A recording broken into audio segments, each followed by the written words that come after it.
Halo, assalamualaikum. Apa kabar semua? Aku harap kalian semua dalam keadaan sehat ya dan baik-baik aja. Kali ini readingannya untuk Capricorn untuk bulan Desember 2020 ya. Sebelumnya aku mau minta maaf untuk video Capricorn ini. Sebenarnya aku udah buat gitu ya, udah buat video untuk Capricorn, udah reading, udah dibacakan juga gitu. Tetapi pas aku lihat lagi ternyata nggak ke record, nggak kerekam. Jadi aku buat video ulangnya dengan hasil shufflean yang tadi udah aku bacakan kayak gitu ya. Oke, di sini untuk Capricorn bulan Desember 2020, aku ngelihatnya untuk sebagian dari kamu ini kayak mungkin sebagian dari Capricorn yang single ya. Jadi ini hanya untuk beberapa dari kamu aja dan nggak akan resonate untuk semua Capricorn di luar sana ya. Kalau kamu di Capricorn nggak pas, cek lagi pecat kamu yang lain ya. Tapi kalau nggak pas juga berarti pesannya bukan buat kamu ya Capricornnya, jangan dipaksakan gitu ya. Oke, untuk sebagian dari kamu, aku ngerasa kayak mungkin kamu habis putus hubungan dari seseorang atau bisa jadi kayak putus kerjaan ya, kamu bisa di PHK atau kayak kamu resign kayak gitu untuk mendapatkan sesuatu yang lebih baik kayak gitu ya. Dan kamu di sini tapi kamu stabil, aku ngelihatnya dalam keuangan kamu cukup stabil Capricorn. Walaupun kamu misalkan kalau kamu yang baru putus dari sebuah hubungan ya, dari sebuah relationship, di sini kamu fine-fine aja gitu ya. Kamu merasa ya kamu happy gitu dengan kesinggelan kamu, dengan kesendirian kamu, ataupun yang apa ya kayak yang bercerai kayak gitu ya dari suami atau istri kalian kayak gitu. Di sini kalian happy aja dan dalam pekerjaan pun kalian enjoy jalaninya gitu ya. Jadi nggak ada yang apa ya, nggak ada yang terlalu beban berat yang kalian bawa kayak gitu ya, karena di sini dalam keuangan kalian cukup stabil ya. Dan cukuplah dalam arti antara pemasukan dan pengeluaran itu bisa balance kayak gitu ya. Dan untuk beberapa dari kamu juga aku merasakan di bulan Desember ini ya, apa ya kayak sebagian dari kamu mungkin kamu berada pada sebuah dilema nih. Ada Five of Wands di sini.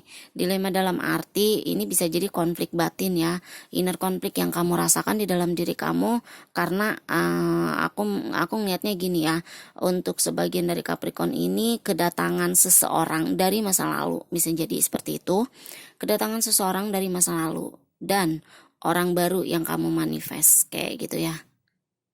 Sini. Jadi mereka datang ini secara bersamaan. Mungkin gini loh. Ketika kamu sudah mengenal, kamu kan baru putus nih dari masa lalu kamu gitu, dari orang masa lalu kamu ya.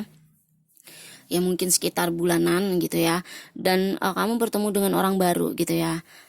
Karena kamu memanifest orang baru itu. Jadi mungkin gini, setelah kamu patah hati, ditinggalkan oleh orang masa lalu kamu, setelah kamu kecewa, dikecewakannya oleh dia gitu.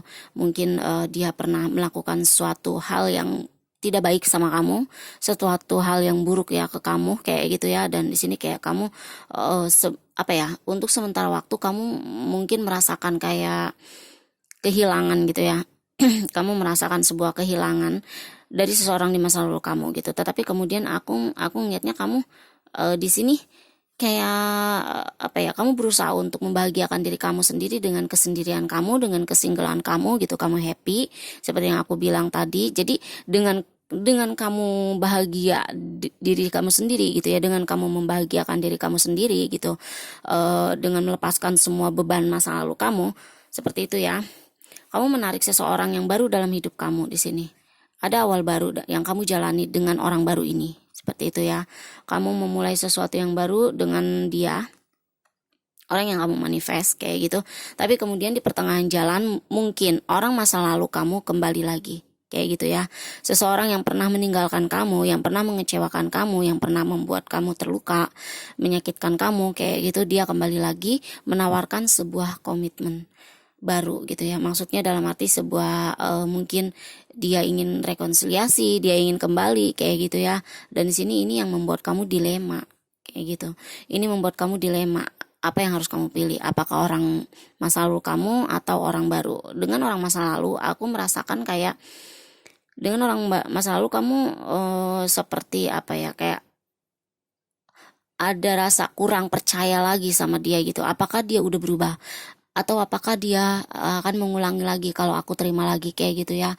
Sedangkan kesalahan dia di masa lalu itu mungkin cukup apa ya, cukup membuat kamu terluka kayak gitu. Jadi kayak kamu nggak percaya sama dia 100% gitu, kamu kurang yakin dengan niat dia, dengan keseriusan dia menawarkan sebuah hubungan baru, sebuah komitmen baru gitu ya. Dan dengan orang baru ini kamu apa ya, kayak kamu memanifest dia dalam alam bawah sadarmu. Kamu mungkin sudah mencatat list-list gitu ya, kayak kriteria seperti ini dalam hidup aku kayak gitu, dan secara nggak langsung itu mungkin ketarik ke dalam energi kamu gitu ya. Ketika kamu bahagia, dia orang baru kamu datang ke dalam hidup kamu kayak gitu. Dan di sini tapi kamu kayak apa ya, kayak ada nggak rasa percaya juga gitu dengan orang baru ini. Apakah orang baru ini itu akan sama dengan orang masa lalu kamu kayak gitu. Jadi ini juga yang membuat kamu dilema antara orang lama dan orang baru gitu. Di satu sisi mungkin kamu masih ada perasaan dengan orang lama, tapi kamu takut gitu ya, bahwa dia akan mengulangi hal yang sama, kesalahan di masa lalu itu. Dan dengan orang baru ini kamu mungkin belum mengenalnya sepenuhnya kayak gitu, dan kamu masih ada keraguan. Walaupun kamu memanifest dia, tapi masih ada rasa ragu. Jadi begini maksudnya, kamu menarik dia dalam hidup kamu, memanifest dia dalam hidup kamu gitu, tapi kamu nggak menerima dia dalam realita kamu kayak gitu ya. Dalam realita, dalam kehidupan kamu tuh kamu nggak menerima dan nggak membuka hati atau membuka jalan untuk dia masuk kayak gitu ya, untuk orang baru ini masuk seperti itu. Padahal aku ngeliat di sini mungkin ini orang baru ini adalah dia sosok yang cukup tegas gitu ya. Dia beda dengan orang masa lalu kamu. Dia cukup dewasa, bisa jadi dia mature ya, matang gitu. Dia cukup logis gitu, antara logikanya dia pakai seperti itu ya. Dia orang yang tidak terlalu terbawa perasaan dengan emosinya. Dia bisa menjaga egonya, dia bisa menjaga perasaan kamu sih, aku ngeliatnya seperti itu. Jadi Capricorn, jika kamu dihadapkan pada sebuah pilihan atau pada sebuah keputusan, ikuti kata hati kamu gitu ya. Jadi apa ya, kalau memang kamu bahagia dengan orang masa lalu kamu, tapi kamu ragu dia akan melakukan hal itu lagi gitu, hal yang di masa lalu pernah dia perbuat, maka kamu pertimbangkan lagi. Kalau keraguan itu ada dalam diri kamu, itu mungkin udah kode gitu ya, udah kode dari universe atau dari Tuhan gitu untuk kamu, bahwa kamu harus berpikir ulang kayak gitu ya. Tetapi jika keputusan kamu adalah memilih orang baru seperti itu ya, dia adalah orang yang kamu manifest. Jadi nggak ada salahnya kalau kamu, ibaratnya kayak, kalau nggak ada salahnya kamu membuka atau memberi kesempatan dan jalan buat dia masuk ya seperti itu, memberi jalan buat dia masuk dan menjalani awal baru sama kamu kayak gitu sih aku ngeliatnya. Oke, jadi Capricorn, kamu nggak usah bingung-bingung, kamu nggak usah galau-galau ya, dilema-dilema. Jadi ikuti kata hati kamu, apa yang menurut kamu terbaik seperti itu Capricorn ya. Oke, ini seperti ini aja readingannya ya. Jika resonate, tinggalkan like dan komennya. Yang baru bergabung, aku ucapin banyak terima kasih. Bye.